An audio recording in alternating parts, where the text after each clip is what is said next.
বিশ্বকাপ মানেই শুধু ট্রফির লড়াই নয়, এর সঙ্গে জড়িয়ে থাকে কোটি কোটি ডলারের অর্থনীতি। মাঠে জাতীয় দলের জার্সিতে খেললেও এই টুর্নামেন্টের বড় অঙ্কের অর্থ পেয়ে থাকে ফুটবলারদের ক্লাবগুলো। আর 2026 বিশ্বকাপ শেষে সেই তালিকায় সবার উপরে উঠে এসেছে ইংলিশ প্রিমিয়ার লিগের বর্তমান champion Manchester city.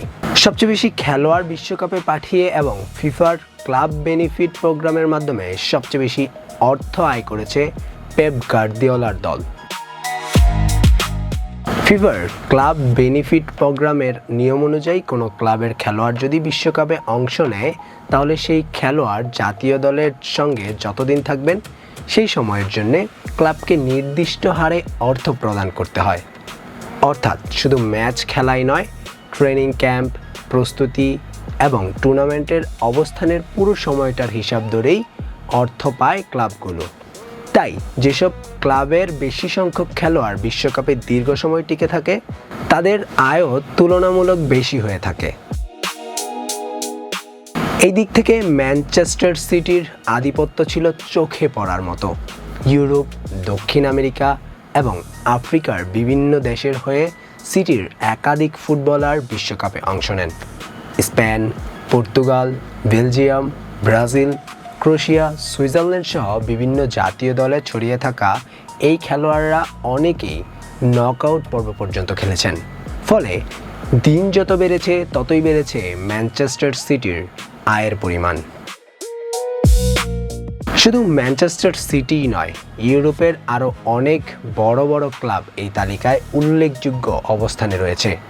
Real Madrid, Paris Saint Germain, Bayern Munich, Barcelona, Chelsea, Liverpool, Inter মিলানের মতো ক্লাবগুলো উল্লেখযোগ্য সংখ্যক খেলোয়াড় বিশ্বকাপে অংশ নিয়েছে। তবে খেলোয়াড়দের সংখ্যা এবং টুর্নামেন্টে তাদের দীর্ঘ উপস্থিতির কারণে সবার উপরে অবস্থান করছে ম্যানচেস্টার সিটি। বিশ্বকাপের মতো বড় আসরে ক্লাবগুলোর জন্য একাধিক আর্থিক সুবিধা বয়ে আনে, অন্যদিকে কিছু ঝুঁকিও তৈরি করে। দীর্ঘ মৌসুম শেষে খেলোয়াড়দের ক্লান্তি, চোট কিংবা অতিরিক্ত ম্যাচের চাপ নতুন মৌসুমের পরিকল্পনায় প্রভাব ফেলতে পারে। তাই অনেক ক্লাব একাধিক আর্থিক লাভ পেলেও অন্যদিকে খেলোয়াড়দের সুস্থ রাখার বিষয়েও বাড়তি সতর্ক থাকে।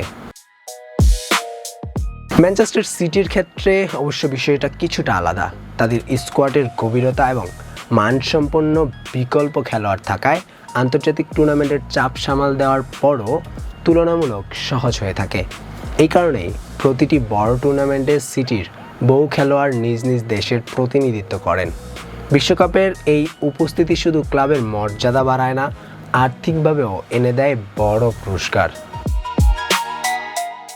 বিশ্বকাপ শেষ হলেও এই অর্জন ম্যানচেস্টার সিটির জন্য আরেকটা গর্বের অধ্যায় হয়ে থাকবে।